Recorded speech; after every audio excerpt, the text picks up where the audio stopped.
everyone! Kumusta kayo? Happy Easter po sa lahat. Naku, maraming salamat. Kahit na siguro nagsa-celebrate kayo ng Easter ngayon ay andito pa rin kayo, nakaabang pa rin, thank you so much. Pero kung narinig mo ito, napanood mo ito after Easter, na okay lang din, no pressure. Thank you so much pa rin. And syempre, hello sa ating mga suki na araw-araw na nakikinig, araw-araw na nag-aabang. Maraming thank you. And as of recording this video po, nasa 49,568 subscribers na tayo. Hindi ko alam kung ilan na tayo ngayong Easter, pero abangan nyo! Palapit na po ang ating sariling storya. Pero wag po kayong masyadong mag-expect ng mga grabehan na mga twist kasi hindi po ganun ang story ni Mama Mia. Medyo subtle lang. Charot. subtle. Anyways, hello po pala kay Arnel Rotola na paraging nakikinig sa atin na birthday raw ng anak niya sa April 9. Oy, araw ng kagitingan. Matapang yan yung anak mo. Magiting. Hello kay Elisa Hernandez. Maraming salamat. Yung aso raw namin ang ganyang naririnig. Pasensya na. Putulan ko na to ng dila. Charot, joke lang ha. Hindi naman yun totoo. Ganun talaga, hindi mo makokontrol yung mga aso. Nako, paminsan-minsan mas malakas pa boses nila kaysa sa boses ng recording ko. Anyways, hello kay Tess Tilion ng Mariveles, Bataan. Maraming salamat sa mga nakikinig sa atin dyan sa Bataan, especially sa mga taga Mariveles. Maria Fe Olfindo, maraming salamat Maria. Hello rin sa anak niyang magbi-birthday. Birthday na. Oo, nung Thursday. Happy birthday sa'yo, Jeremy Lianera. Belated po. From BGC Taguig. Galing yan kay Mama Gina Coral of Bahrain. Happy birthday, Jeremy Lianera. Sana nag-enjoy ka nung birthday mo, kahit Monday, Thursday yon. Hello kay Sweetie May Patubay. Maraming thank you. Ginaline Nasino. Gail Easy, salamat. Joanne Bello Silio. Maraming thank you sa'yo. Princess Rizalyn Alaba. Hi, Princess. Hello din sa mga taga South Cotabato, Lake Cebu. Tama po bang pagbabasa ko or Lake Cebu? Parang Cebu kasi S, 'di ba? Ayun sa South Cotabato. Hello kay Margie Parcon. Pasensya na at hindi ko alam kung paano talaga i-pronounce yung lake name nyo. Pasensya na po. Hello kay Jocelyn Mendohoria. Maraming salamat. Hello din kay John Malinaw. Hello din kay Diana Miranda from Taiwan. Maraming salamat din sa'yo. User Rose, hello kay Melrose Huntiliano. Ayun, from Naaso Gamalay, Aklan. George Michael Duhay Lungsod. Ayan, complete name yun ha. Hello din kay Gestoni Lapicero. Sabi niya, may hawig yung kwento ko. Talaga? Ganon. Hello po sa'yo. Hello din kay Christina Sison. Kay Ambo, May, Gina, Emily B, Rose, Riza, Jeanette, Giselle, Maricel, and Delia. Maraming salamat sa inyong pakikinig. Jonaline Cabrera, thank you so much from Bahrain. Hello din kay, sino pa to? Rogelio Wayan. Hi, Rogelio Wayan. Blooming daw ako. Salamat naman. Oo. 'Di ba? Para naman kahit munting pakonsuelo dyan. Hi kay Jovelyn Marano, Laida Erdi from Sabah, Malaysia. Thank you. Liza Chen, Meow Lover. Ay, ano ka pala? Cat lover ka pala. Pussycat lover ka pala. Ganun. Pa-shout out daw and God bless. Hello sa'yo. Hello kay Jay Ranoy. Kling family, hi! Maraming salamat. Hello din kay Saranghay. Ayun, paki-shoutout daw kay Kimberly De Leon. Ayan, na birthday. Happy birthday sa'yo. Belated happy birthday nung Friday yung birthday niya. Good Friday. Hello po. Hello kay Joyce Balite. Ayun, Jason Lamki. Maraming salamat sa inyo. At araw-araw niya raw pinakikinggan ang ating kwento sa kaniyang trabaho. Maraming thank you, Jason. Maria Erlyn Intano, Maria Mercedes, charot. Hello sa mga taga Hong Kong, maraming salamat sa mga taga Las Piñas, Milagros, Acabuguas, salamat sa iyo. Maria Eliza La, Oh, hello sa'yo. Or LA siguro to. La. LA. Maria Eliza LA. Maraming salamat. Jacinto Joy. Chazzy Chai. Jaline Padilla. Riza Kapil. Maraming salamat. Luna Lollipop. Thank you so much sa'yo. Sheg Fred Pagubo, maraming salamat. Jamie Rodriguez, Mary Jane Kuhado or Kahudo, maraming thank you sa pasensya na rumble ko yung mga words or mga letters. Mary Jane, maraming salamat sa iyo. YouTube user, ayun, maraming salamat. YouTube user. Jazzo Channel, maraming thank you. Roslyn Valencia, salamat din. Ayun. Hello din kay Sir Reynaldo. Hi, sir. Maraming salamat sa iyong pakikinig. At sa lahat po ng nakikinig sa atin na walang sawang sumusuporta, maraming thank you po sa inyo. And happy Easter po sa lahat. Huwag na nating patagalin dahil alam ko na excited na po kayo na marinig ang kwentong ating ibabahagi sa inyo ngayong araw. Naku po, excited na po ba ang lahat? Kung ikaw ay excited na, isang like nga dyan, charot na, isang share, tsaka isang subscribe na rin. Oo, sa mga hindi pa po nakapag-subscribe, please do subscribe po and please do click the notification bell para lagi po kayong updated sa bawat video na ating i-upload. Huwag na nating patagalin, simulan na natin ang paborito niyong programa, ang Dear Mama Mia.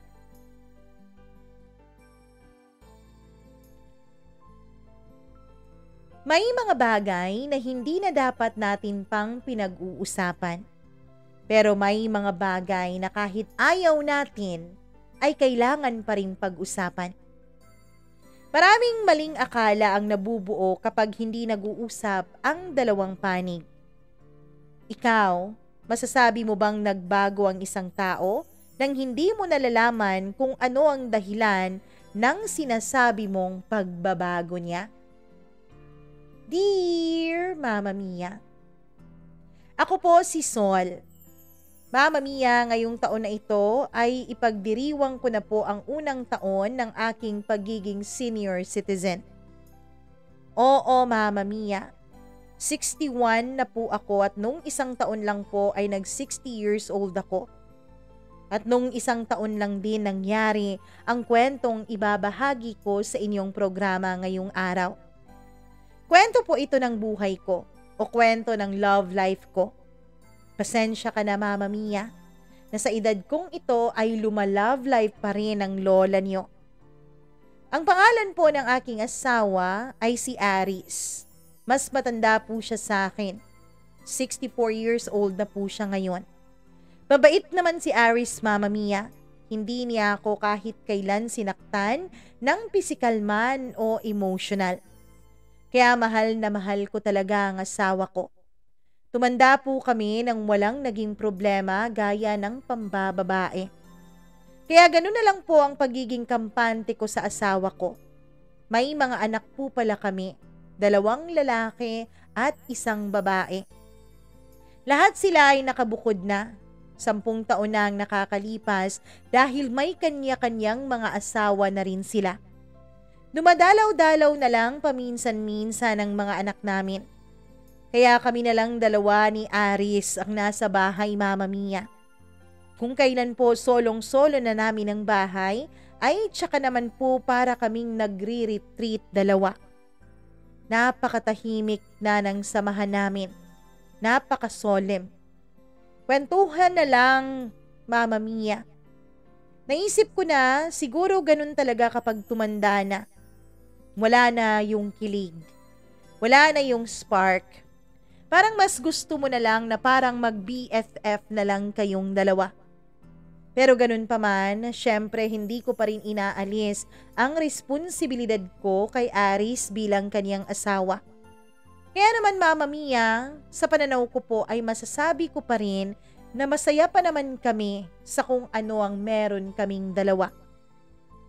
Mama Mia, isang umaga, nasa hapagkainan kaming 2. Si Aris ay nagkukwento. Nagkukwento ng kanyang mga binabasa sa dyaryo. Habang ako naman, paminsan-minsan, ay nagkukwento rin sa kanya ng tungkol sa mga ganap-ganap ko. Mahal, alam mo ba, kahapon sa palengke, may nag-away na dalawang babae. Muntik nang magsabunutan. Mahal, nakikinig ka ba? Tanong ko. Oo, mahal. Ayun nga, grabe, wala man lang umawat. Pasugod na yung isa at sasabunutan na yung kaaway. Grabe ang mga tao sa palengke. Parang walang nakikita. Walang pakialam eh. Umawat ka ba? Ha? Hindi. Isa ka rin pala mahal sa mga walang pakialam eh. Sabi niya. Hindi naman, may rason naman ako kaya hindi ako umawat. Anong rason mo? 2 basket kasi ang bitbit ko kaya hindi ko sila maawat 2. Mahal, pwede mo namang ibaba ang mga yun? Sandali nga, Aris. Ako ba ang nakipag-away? Bakit parang ako ang may kasalanan? Tanong ko. Kasi mahal, pwede mo naman din naman kasing isipin na may kanya-kanyang dahilan yung mga tao dun sa palengke kaya hindi nila magawang umawat. Huwag kang judgmental. Baka tulad mo, may rason din sila. Anong dahilan nila para mag-usyoso? Tanong ko. Ikaw, ano bang dahilan mo? Bakit ka nanonood? Eto naman, huwag ka na nga ang kumontra. Ay nako, iba na nga lang ang ikukwento ko sa'yo. Ikaw na bahala. Eto na nga. Kahapon habang pauwi, nakasalubong ko si Maring Maya. Alam mo ba na aalis na pala siya? Bakit ko naman malalaman yon hindi naman ako tsismoso. Sobra ka naman, Aris. Parang sinasabi mong tsismosa ako. Anyway, ayun na nga. Pupunta na daw siya ng Norway. Hoy, nakikinig ka ba? Sumagot siyang oo pero halata namang wala siyang gana pero patuloy pa rin ako sa pagkukwento, Mama Mia. Ayun na nga, pupunta na pala siyang Norway kasi pinitisyon siya nung boyfriend niya. Alam mo minsan, naguguluhan ako dyan kay Maring Maya. Dati may boyfriend, yun na hapon eh. Mama Mia, excited na excited pa naman akong nagkukwento pero pakiramdam ko ay hindi nakikinig sa akin ang asawa ko. Kaya tinanong ko siyang muli kung nakikinig siya at ang sabi niya oo daw. Tinanong ko siya kung anong sinabi ko. Sabi niya, pupunta raw ng Norway si Maring Maya na may boyfriend ng hapon. Hindi ganun. Ayan, hindi ka kasi nakikinig. Mamaya, mali ang masabi mo sa iba. Sabi ko. Ano? Bakit ko naman sasabihin sa iba yung mga sinabi mo buhay ni Maya yan? Malay mo, may magtanong. Ano bang sinasabi mo? Sinong magtatanong? Aba Aris, hindi ko alam kung sinong magtatanong. Teka nga, Sol. Wala naman akong pakialam kahit mag-asawa pa ng taga-Mars o taga-Pluto yang si Maya. Buhay niya yun. Kung saan siya maligaya, hayaan natin siya. Hindi naman ako kumukontra sa buhay niya, Aris. Natutuwa nga ako para sa kanya. Nagtataka lang ako. Ano kayang nangyari sa dati niyang boyfriend na hapon? So natutuwa ka niyan ha? Sabi niya na halatang pinatatamaan ako sa kanyang mga salita. Oo, bakit? Natutuwa ka pero may iba kang iniisip tungkol kay Maring Maya. Ano namang iisipin ko? Anong ano naman? Hinanap mo yung dati niyang boyfriend na hapon, hindi ba? Eto naman, nagtatanong lang naman ako. Sigurado kang wala kang ibang ibig sabihin. Wala, Aris. Iniisip ko lang kung niloko ba nung hapon si Maya o si Maya ba ang nagloko. Hoy Sol, pangchichismis na yung ginagawa mo. Sabi niya sa akin. Tayong dalawa lang naman ang nandito. Yung chismis, yung madami kami tapos pinag-uusapan namin ang buhay ng iba. Kasehadong ako lang o marami kang kausap, pangchichismis pa din yun. Yung pag-usapan at pagdudahan ng buhay ng ibang tao. Sabi niya sa akin. Masyado ka naman, Aris. Bakit ba barang kanina ka pa parang ibang timpla mo dyan? May problema ka ba? Problema? Ako? Wala, pagod lang ako. Sige na, magpahinga ka na. Kasi puro ka trabaho eh. Kaya magkape ka na nga lang. Eto oh, binigyan ko siya ng kape, Mama Mia. Pagkatapos kong maibigay yun sa kanya ay tinawag ko siya. Pero hindi siya sumagot. Kaya mas lumakas ang pagtawag ko sa kanya, kaso hindi pa rin siya sumagot, Mama Mia. Kaya mas nilakasan ko pa. Aray ko, napaso tuloy ako. Ano ba yun? Bakit ka sumisigaw? Hindi naman kasi kita sisigawan. Kaso, wala ka bang napapansin sa akin?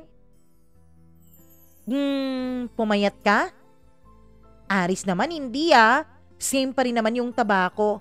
Tingnan mo nga ako mabuti. Bagong ligo ka? Nakakainis ka naman, mahal eh. Pawis to, no? Tingnan mo kasi ako mabuti. Alam mo, Sol, wag mo na akong pahirapan pa. Ano ba yun? Sirit na? May pasirit-sirit ka pa dyan eh. Para kang teenager. Sabihin mo na. Hindi mo ba napapansin itong bagong duster ko? Tanong ko sa kanya. Bago yan eh, parang pareho lang naman sa ibang mga duster mo. Bakit hindi mo subukang iba naman ang isuot mo? Nakasanayan ko na to eh, dito na ako hiyang. So wala kang balak na mag-iba ng itsura? Yung parang dati? Napaglumaan ko na ang mga ganong itsura, Aris. Ay, sige, kung yan ang gusto mo, bahala ka. Mama Mia, hindi ko maintindihan si Aris nung araw na yon. Parang wala siyang ganang makipag-usap sa akin. Pati pananamit ko ay may nasasabi siya. Medyo naiinis ako sa kanya pero aalis naman siya kaya pinalampas ko na lang para wala na lang gulo. Nagtatrabaho pa rin kasi ang asawa ko, Mama Mia. In-extend niya ang retirement niya ng 5 years pa. Okay naman kasi sa kumpanya nila kasi matagal na naman siya doon at isa pa, may posisyon din naman siya. Kaya yung papalit sa kanya ay parang assistant niya para maituro niya lahat ng kailangan nitong malaman. Kaya naiintindihan ko kung bakit parang walang gana si Aris. Dahil nga sa pagod niya sa trabaho. Mabuti na nga lang hindi siya nagkakasakit. Hindi ko naman siya pinababayaan sa mga kailangan niya lalong-lalo na sa pagkain. Lalo na kapag weekend at nandun siya sa bahay. Actually, Mama Mia, Sunday lang talagang natitigil ng buong araw sa bahay namin si Aris. Pag Saturday kasi ay umaalis siya matapos mananghalian. May mga inaayos daw siya. Pero isang beses, araw ng linggo ay may nag-doorbell sa bahay namin. Palabas na sana ako para buksan yon pero narinig ko na pinagbuksan na ni Aris ang pinto. Dahil nandun si Aris ay babalik na sana ako sa kusina. Pero nadinig ko na parang may kausap si Aris at yun yung nasa pintuan namin. Kaya lumabas ako para silipin kung sino. Nagulat ako, Mama Mia, nung makita kong yumayakap kay Aris ang isang babae. Sigurado ako, Mama Mia, na nasa edad late 20s pa ang babae. Maganda siya. Napasigaw ako nang makita ko, Mama Mia, kaya agad sinabi ni Aris na hindi niya kilalang babae. Nagulat din ang babae sa akin at saka nag-sorry. Tsaka sinabi na maling bahay daw ata ang napuntahan niya. Baka sa kabilang bahay daw yon. Tsaka siya nagmamadaling umalis nang hindi man lang ako nakakasagot sa kanyang mga sinabi. Pumasok na kami at hindi na pinansin ang nangyari. Pero Mama Mia, gaya ng wala naman akong ibang pinagkakaabalahan, syempre ay gusto ko na namang makipag-osyoso. Mama Mia, nasa hapagkainan kami noon. Kumakain kaming dalawa ni Aris. Mahal, sabi ko. Hindi na naman niya ako kinibo kaya mas lalong lumakas ang boses ko. Ano ba, Sol? Bakit ba lately parang nanggugulat ka lagi? Bakit ka magugulat kanina pa kita tinatawag? Sol, ang lapit-lapit natin sa isa't isa tapos sisigaw ka? Yun na nga, Aris eh. Ang lapit-lapit natin sa isa't isa hindi mo naman ako nadidinig. Ano ba kasi yun? Tanong niya. Iniisip ko kasi kanina yung babae. Oh? Nakita ko kung paano kanya yakapin eh.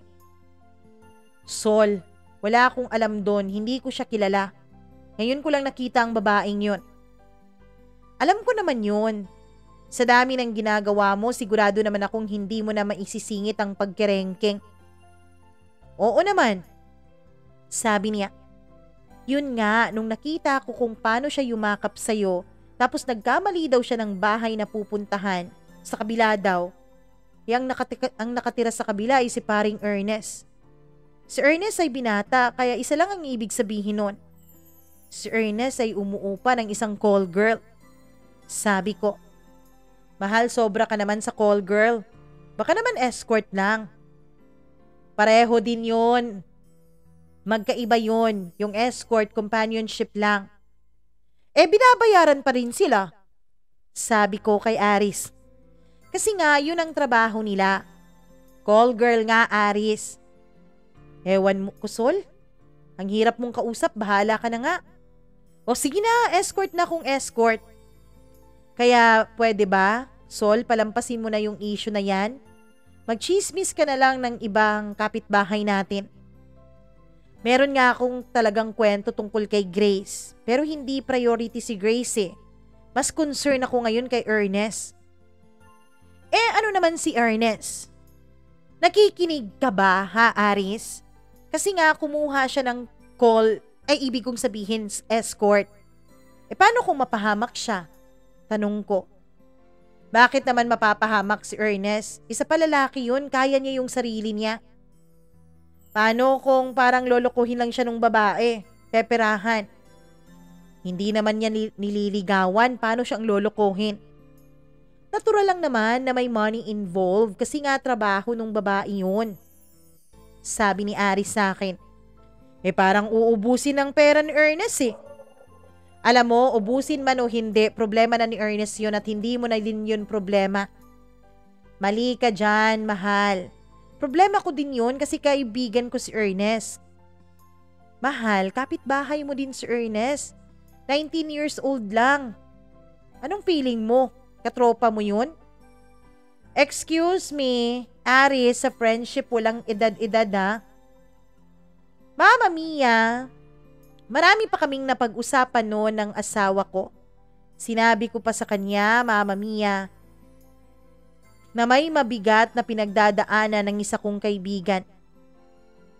Mama Mia, tinanong pa niya ako kung ano bang mabigat na pinagdadaanan ng kaibigan ko. Sabi ko, minsan kasi ay nagsagutan kaming dalawa ni Maya at si Ernest ang dumamay sa amin. Tinanong pa niya ako kung ang naging sagutan ba na yun ay dahil ba sa pakikialam ko sa buhay ni Maya. Sabi ko naman ay hindi. Pero parang hindi naniniwala si Aris, Mama Mia. Tinanong pa niya ako kung hindi ko ba chinichismis si Maya sa iba. Sabi ko hindi. Pero sa tingin niya sa akin ay parang hinuhusgahan na niya ako. Mama Mia, ang dami pa niyang tinatanong pero muli kong binabalik kay Ernest at sa babaeng yun ang topic naming dalawa. Sa totoo lang, hindi totoo ang sinabi ko kay Morris. Hindi totoo ang sinabi ko kay Aris.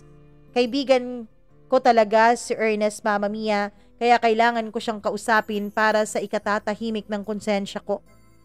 Kaya naman kinabukasan ay nagluto ako ng masarap na dinuguan at nang makaalis na ang asawa ko para pumasok sa opisina, ay tsaka ako nagpunta kay Ernest. Natuwa si Ernest nang bigyan ko siya ng dinuguan kaya yun na ang hudyat para simulan ko na ang pakay ko. Una sabi ko na kung pwede ba kaming magkwentuhan sandali. Pinapasok niya ako at saka kami nagkamustahan. Hindi na rin ako nagpaligoy-ligoy pa. Sinabi ko na ang concern ko sa kanya. Sinabi ko na concern ako sa kanya kaya dapat maghanap na lang siya ng tamang tao para sa kanya. At wag nang gaya ng laro-laro. Sinabi ko pa sa kanya na deserve niya ang maging masaya dahil mabait siya at wala siyang dapat ikatakot o ikahiya sa pagkakaroon ng tamang relasyon. Napatahimik si Ernest at parang nahiya. Tsaka niya sinabi sa akin na tama ako. Nagulat ako nang bigla niya akong niyakap at sobrang pasasalamat niya. Kaya naman natapos ang usapan na yun ay para akong nasa alapaap. Dahil pakiramdam ko, Mama Mia, para akong naging anghel sa buhay noon ni Ernest. Dahil naliwanagan siya dahil sa mga sinabi ko. Kaya naman tuwang-tuwa ako sa mga nangyari. Kinabukasan ay mayabang kong ipinagmalaki kay Aris ang nangyari. Na sa unang pagkakataon ay may magandang naging resulta ang pagiging pakialamera at tsismosa ko. Oo, Mama Mia, sa pagkakataon na yon, dahil sa magandang kinalabasan ay inamin ko na pakialamera ako. Pero ewan ko ba sa asawa ko, pag nakikialam ako sa buhay ng iba ay naiinis siya. Ngayong maganda ang nangyari sa pakikialam ko ay naiinis pa rin siya. Sinabi niya na tigilan ko na daw ang pakikialam ko sa buhay ng iba at humanap na lang ng ibang dapat gawin. Gusto ko lang naman makatulong, kaya kahit inis si Aris ay hindi ko na lang siya pinansin. Nang makaalis si Aris ay may biglang nag-doorbell. Pagbukas ko ng pinto ay si Ernest. Pagkakita niya sa akin ay agad na naman niya akong niyakap. Hindi pa din pala siya tapos sa pasasalamat. Sinabi niya sa kung hindi daw dahil sa akin ay hindi siya maglalakas ng loob para harapin ang sarili niya. Hindi na daw niya ililihim pa ang kanyang relasyon at masaya daw siya na sa akin niya unang ipapakilala. Tapos may tinawag siyang lalaki sa likod niya at pinakilala niya sa akin. Ang lalaki naman ay masayang nagpasalamat dahil daw sa akin ay hindi na nila kailangang ilihim pa ang kanilang relasyon. Nakangiti ako, Mama Mia. Pero gulong-gulo naman ang isip ko sa mga nangyari. Nang makaalis sila ay parang ilang minuto din akong nakatulala. Mama Mia, matutulog na kami noon ni Aris. Mama Mia, doon ko ikukwento sa kanyang mga nangyari. Mama Mia, tinanong ko siya kung may napapansin ba siya. Sabi niya wala naman dahil busy siya sa pagbabasa. Mahal, wag ka na munang magbasa. Alam mo, Sol, ang haba ng oras natin kanina, hindi ka pa nakipagkwentuhan. Teka, oo nga no, ngayon ko lang na-realize na parang buong hapon mula nung dumating ako, wala kang chismis para sa akin. Ayan ka na naman sa salitang chismis, Aris eh. Hindi nga ako chismosa. Observant lang ako. O siya, mapag-obserba ka na kung mapag-obserba. O bakit nga ba wala kang ikinukwentong mga obserbasyon mo kanina? Nag-iisip kasi ako. Actually, mahal, buong araw akong nag-isip. Tungkol saan naman ang pinag-iisipan mo? Tanong niya sa akin. Mama Mia, sabi ko tungkol kay Ernest. Ano ba naman yan, Sol? Tantanan mo na si Ernest. Kawawa naman yung tao, ilang araw mo nang pinupulutan. Bibig mo naman, mahal, oh. Wala naman akong sinasabing masama tungkol sa kanya. Sa katunayan, sobra nga ang pasasalamat niya sa akin. Hanggang kaninang umaga. Pumunta pa siya dito sa bahay para magpasalamat. Magpasalamat saan? Mama Mia, dun ko kunento sa kanya ang nagpag-usapan namin ni Ernest. Dun ko rin ikunento sa kanya ang naging pasasalamat nito sa akin. Tinanong ako ni Aris, Mama Mia, kung dinala ba ni Ernest yung babae at pinakilala sa akin. Kaya sinabi ko na lalaki ang pinakilala sa akin ni Ernest.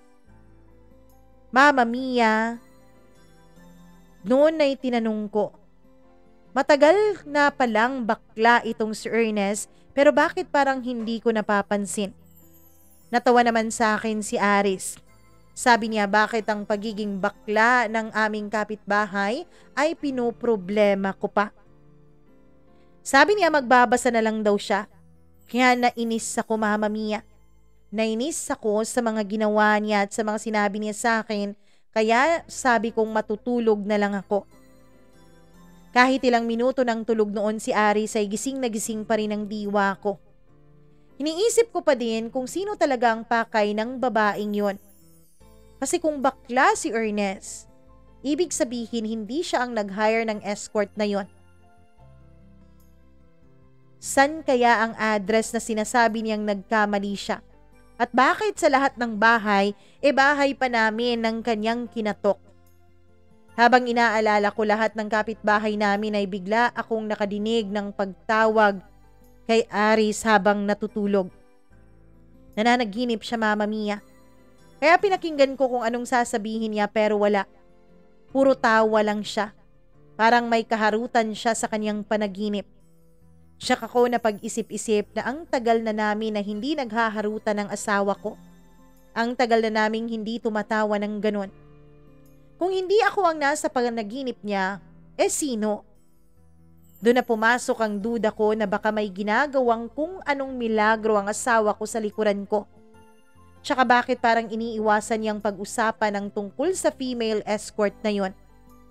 Pinilit kong wag isipin yon, Mama Mia, pero pilit akong kinakalabit ng marites side ko.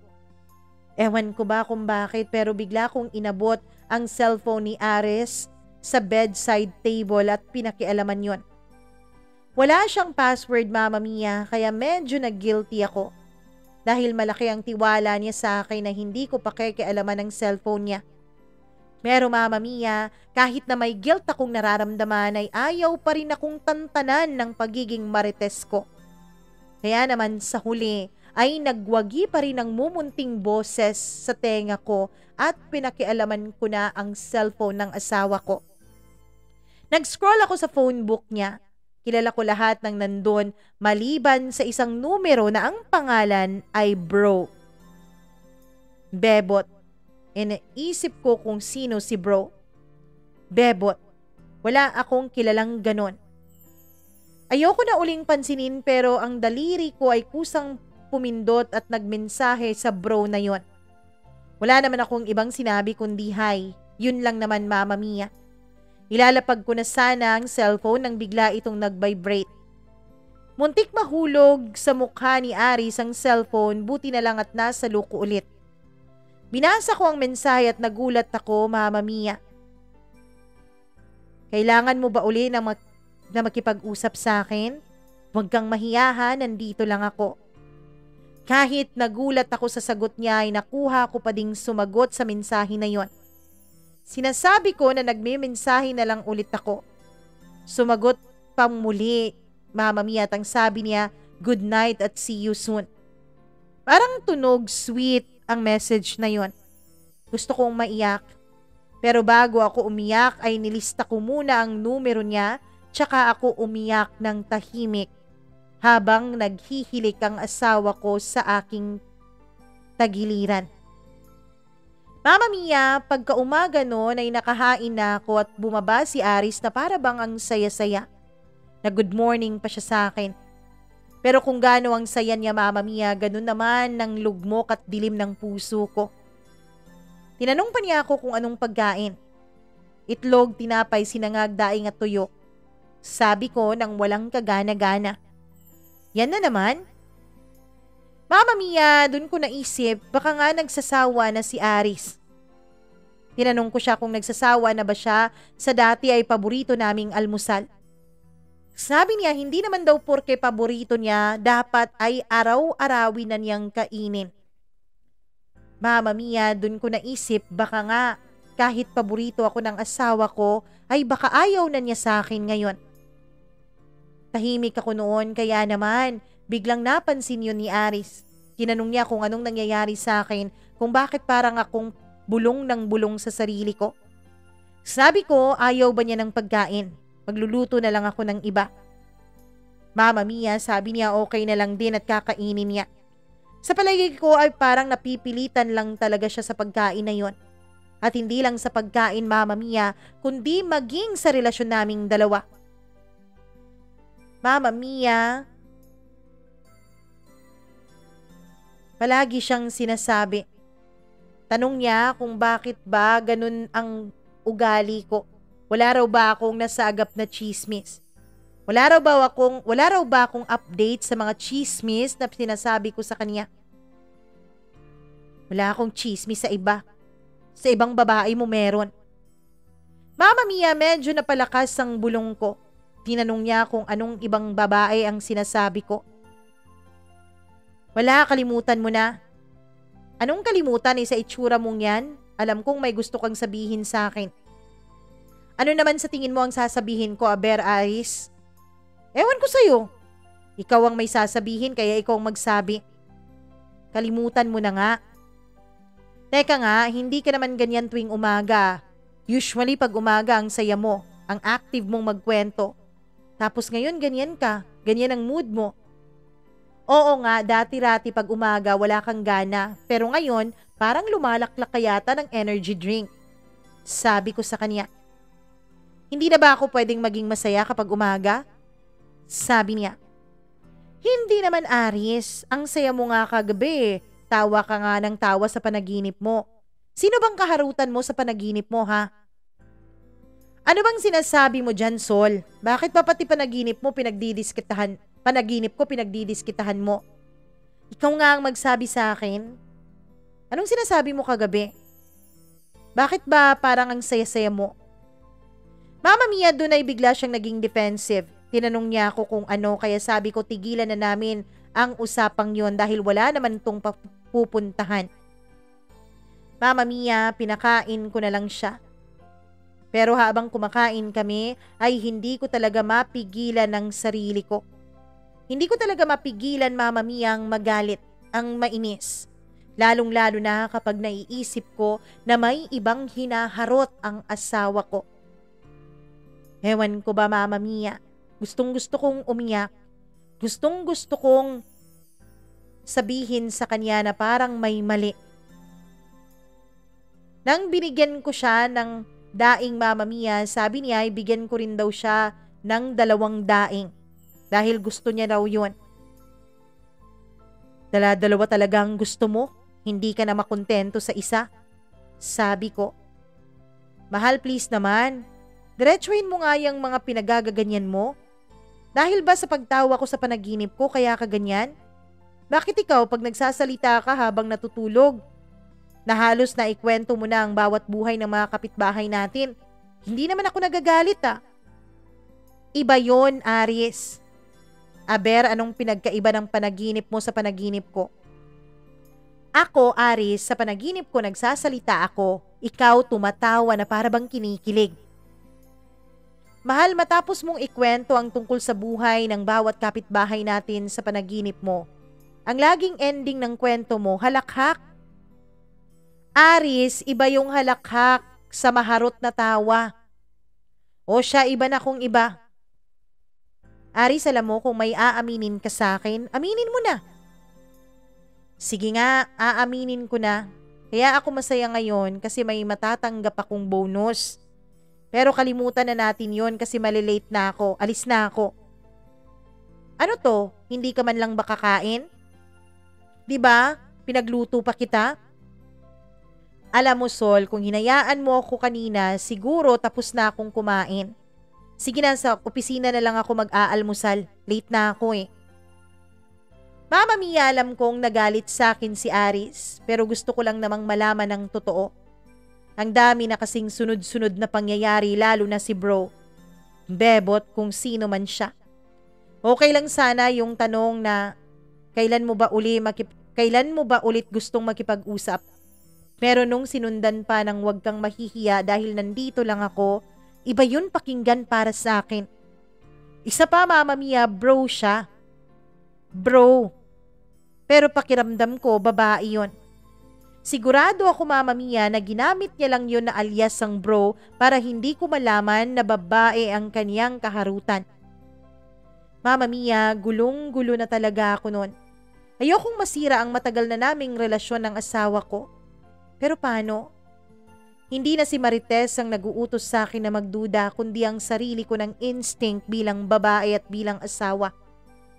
Pero Mama Mia, nagigilty din ako sa ginagawa ko. Wala pa naman akong konkretong pruweba. Pero masyado ko nang dinidiin ang asawa ko. Masyado ko na siyang pinag-iisipan ng hindi maganda sa utak ko. Masyado na akong nagdududa, Mama Mia. Kaya isa lang ang dapat kong gawin. Dapat mag-imbestiga ako. Dapat alamin ko kung ano ang totoo para matapos na lahat ng iniisip ko. Nung araw din na yun, Mama Mia, ay gagawin ko ang isang misyon. Ang patunayan sa sarili ko na mali ang mga pagdududa ko. Pagkaalis ni Aris ay agad akong pumunta kay Ernest para hingin ang tulong niya. Kung iniisip niyo, Mama Mia, na pagseselosin ko din si Aris ay hindi po yan ang gagawin ko. Kinausap ko si Ernest para i-message ang numero ni bro. Kung tama ba ang hinala ko na babae yon, Mama Mia. Na baka yon ang numero nung lady escort na yon. At kung siya nga yon, ay siguradong pupunta siya kay Ernest. Sabi ko kay Ernest magpapakilala siya tapos sabihin niya na gusto niya ng kausap.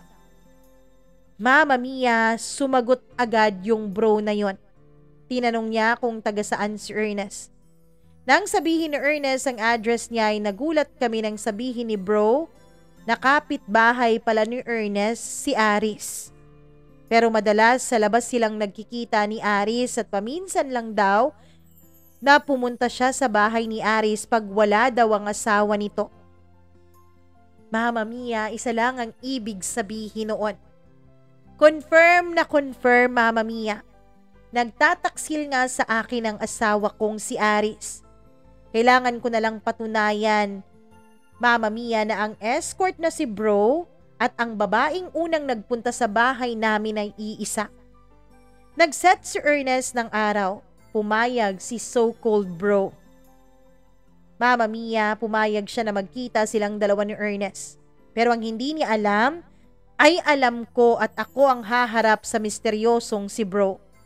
Dahil ayokong makalata si Ari sa plano ko, ay kailangan kong ayusin agad ang tampuhan namin. Kaya naman Mama Mia, kinagabihan nung dumating si Aris at nakahiga na siya sa kwarto, ay binigyan ko siya ng tsaa. Nagulat siya dahil medyo sweet ako nung gabing yun. Tinanong pa niya ako kung anong meron. Sabi ko wala, para lang marelax siya dahil alam kong pagod na pagod siya sa trabaho.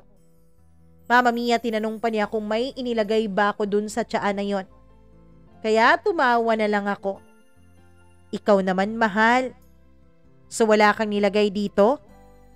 Wala, Aris, ano ka ba? Pero kung gusto mo, lalagyan ko. Nang ano? Sabi niya na medyo may takot akong nahalata. Ng honey at lemon. Wag na, ayos na to. Inumin mo na ha. Tinanong pa niya ako kung bakit nagmamadali ako. Ano bang meron daw doon sa tsaa? Tumawa na lang ako ulit. Mahal naman. Baka lang kasi lumamig kaya ipinapainom ko sa'yo. Kung ang iniisip mo ay ang tampuhan natin kaninang umaga, kalimutan mo na yon. Mali ako. Sorry. Seryoso ka? Gulat na gulat niyang tanong. Oo naman. Seryoso ka ba na tinatanggap mo na mali ka? Oo nga, kaya nga may peace offering ako sa'yo. Anong peace offering mo? Yang tsaa. Ah, okay. Ito na pala yun. Siyempre, may massage na kasama yan. Mahal, paano ko maiinom ang tsaa kung mamasahihin mo ko? Sabi niya. Nakakainis ka. Siyempre, mamaya na pag ubos mo na yung tsaa.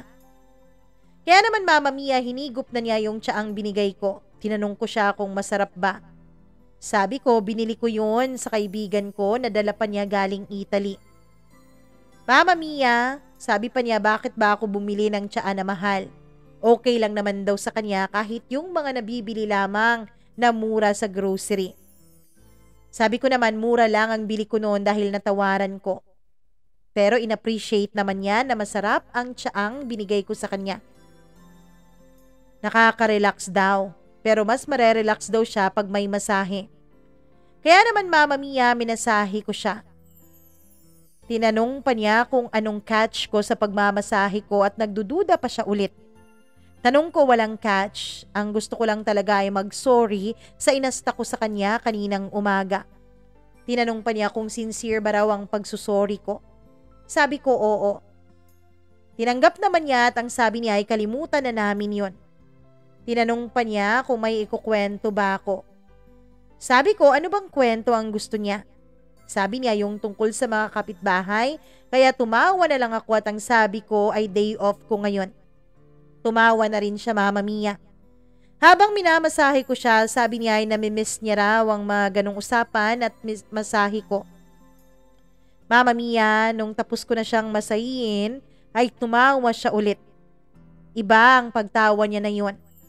Nag-uusap kami na para bang ang tagal-tagal na naming hindi nakapag-usap ng ganon.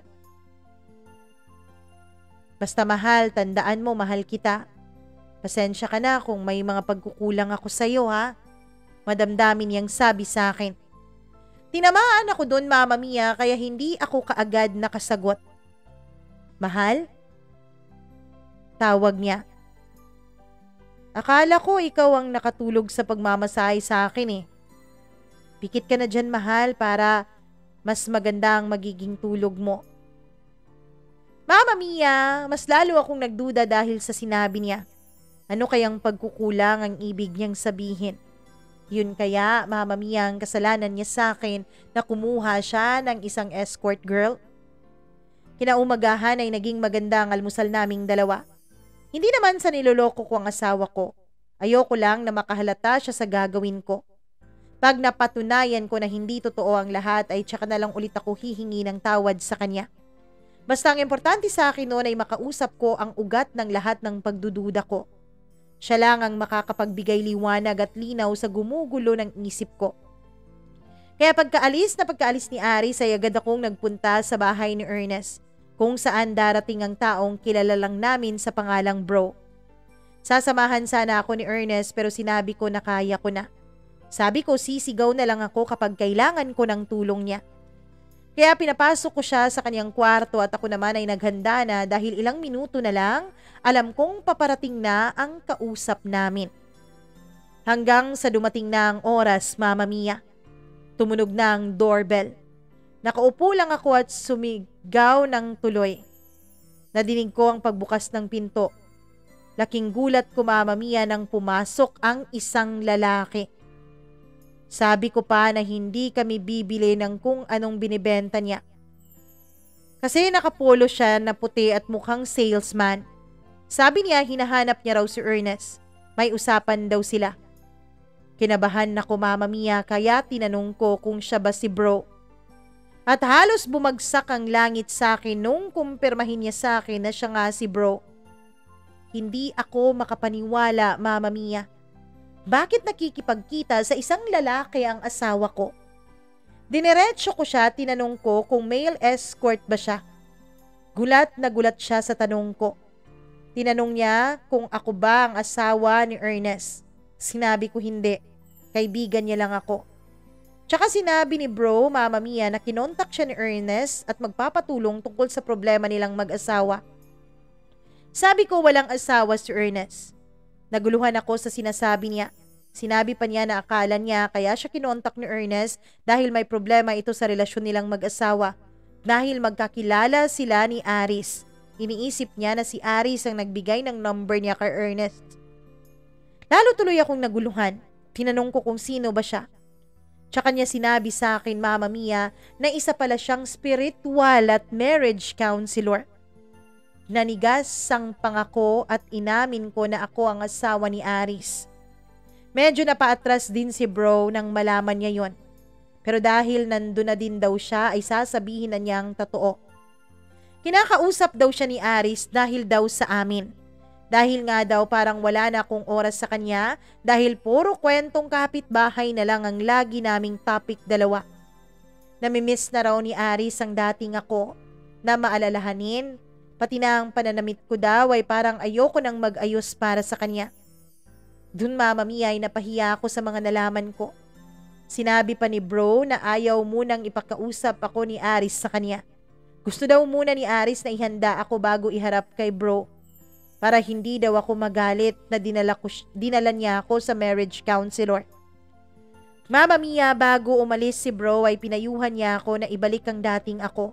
Mula nung magkakilala kaming dalawa ni Aris. Sobrang napahiya ako sa sinabi niya. Hindi ako napahiya sa kanya kundi napahiya ako sa sarili ko. Dahil lahat ng mga sinabi niya ay totoo. Buong araw akong nakatulala noon. Sabi ko kailangan kong bumawi sa mga pagkukulang ko sa asawa ko. Kaya naman kinagabihan ay nagluto ako ng ibang putahe at hindi tuyo o dilis ang pinakain ko sa kanya. Mama Mia, nung dumating si Aris ay tinawag niya ako. Sabi ko nandun ako sa dining room. Sabi ko punta na siya sa dining room at susunod na lang ako doon.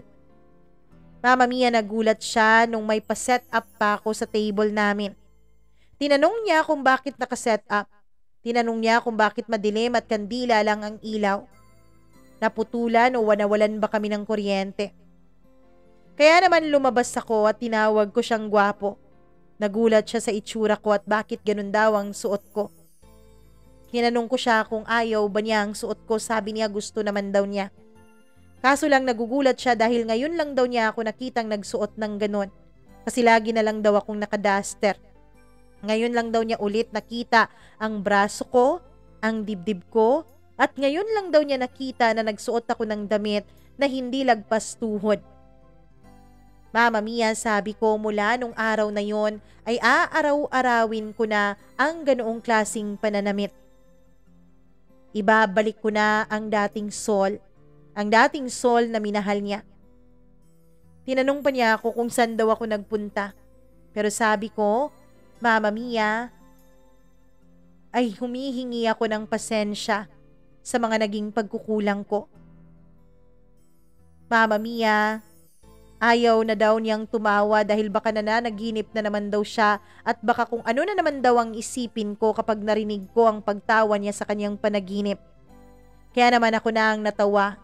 Sinabi kong totoo ang lahat ng to. Tinanong pa niya sa akin kung bakit. Sabi ko, Mama Mia, na-realize ko lang lahat ng mga pagkukulang ko sa kanya. Kaya naman pinaupo ko na siya at pinagsilbihan, Mama Mia. Pagkatapos naming kumain, ay pinagsilbihan ko rin siya sa kwarto naming dalawa. Napakatagal na panahon na ginawa namin yon. Hindi yung pag-aano dahil ginagawa pa rin namin yon. Kaso lang, Mama Mia, sa pagkakataon na yon ay mas sweet kaming dalawa. Na para bang bago kaming kasal. Para kaming nagkaroon ng renewal of vow nung gabing yon. Hinihingi ko ng tawad ang mga pagkukulang ko at siya din ay humingi ng tawad sa mga ginawa niya at sa mga pagkukulang niya. Mama Mia, araw-araw na akong nagluluto ng may effort at hindi na prito-prito lang. Pero paminsan-minsan, nire-request niya pa din yung tuyo at daing. Inamin ko na rin sa kanya, Mama Mia, ang ginawa ko. Inamin ko na rin sa kanya na binuksan ko ang cellphone niya at dun ko nakausap si bro. Mama Mia, humingi rin siya ng tawad sa akin dahil sa pagkonsulta niya sa isang marriage counselor nang hindi nagsasabi. Pero sabi ko, yun ang pinakamagandang bagay na ginawa niya. At dahil nga doon ay muling nanumbalik ang matamis na pagtitinginan naming dalawa ng asawa ko. Bukod sa pagluluto ay palagi na rin akong nag-aayos ng sarili ko. Maniniwala ka ba, Mama Mia, na isinusuot ko pa din ang mga duster ko? Pero ipinaayos ko yun sa mga mananahi para mas sexy ang cut at design. Kaya naman may variety na ang house fashion ko. Mama Mia, kahit nga paminsan-minsan ay nagluluto pa din ako ng tuyo, ay hindi na ako nag-aamoy tuyo. Lagi akong nag-aayos at nagpapabango. Ang bago ko palang hobby ay gardening, kapalit ng kachichismis ko ng buhay ng mga kapitbahay ko. Pero kahit may mga tanim akong bulaklak ay palagi pa din akong binibilhan ni Aris ng bulaklak lalong-lalo na tuwing Biyernes. Malapit na pong mag-retire ang asawa ko at nakahanda na ang super bakasyon naming dalawa. Mag-cruise daw kaming dalawa. Mama Mia, wala akong pakialam kung si Terzo Cruz o Cheryl Cruz pa yan. Basta ang importante sa akin ay magkasama kami ng mahal na mahal kong asawa. Maraming salamat nga pala, Mama Mia, sa pagbabasa mo nitong kwento ko. Nawa po ay may natutunan lalong-lalo na yung mga mag-asawang nakikinig ngayon sa programa nyo. Maraming salamat po sa inyong pagbabasa at pagbabahagi nitong aking kwento. Lubos na gumagalang, Sol.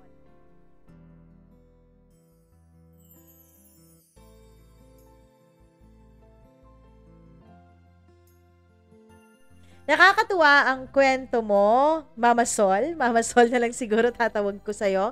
Pero alam mo, maraming matututunan lahat ng mga may bahay, lahat ng mga asawang lalaki sa naging kwento ng buhay mo. Dito ko napatunayan na hindi lang para sa babae, kundi para din sa lalaki na madalas ay nakakalimutan na natin ang mga importante sa buhay mag-asawa. At yun ay walang iba kundi ang asawa natin mismo. Paminsan-minsan, napupunta tayo sa mga priorities na iba. Kapag may mga anak, nakafocus tayo doon. Kapag may negosyo, doon tayo nakafocus. Kapag may trabaho, doon din tayo nakafocus. Kapag may mga kaibigan, may mga katsismisan, may mga bagong ganap sa buhay, doon tayo nakafocus at nakakalimutan nating bigyan ng pansin ang pinakaimportanting tao sa buhay natin, which is ang asawa natin. Kaya sana may natutunan ng lahat mula sa naging kwento ni Mama Sol at ni Papa Aris. Grabe, ang close nakikimama at nakikipapa. Thank you po sa inyong pakikinig. Naway, i-click nyo ang like button at i-share nyo rin ang video na to. At nawa po ay mag-subscribe kayo kung hindi pa kayo nakapag-subscribe. Click the notification bell para lagi po kayong updated sa tuwing may bago tayong video na i-upload. At wag nyo pong kakalimutan na kung may kwento kayong sarili nyo at kung gusto nyong i-share yan sa atin, mag-email lamang po kayo mamamiacdo0317@gmail.com. Maraming salamat po sa inyong lahat muli sa inyong walang sawang pagsuporta. Magandang araw. Ako po ang nag-iisa ninyong Mama Mia.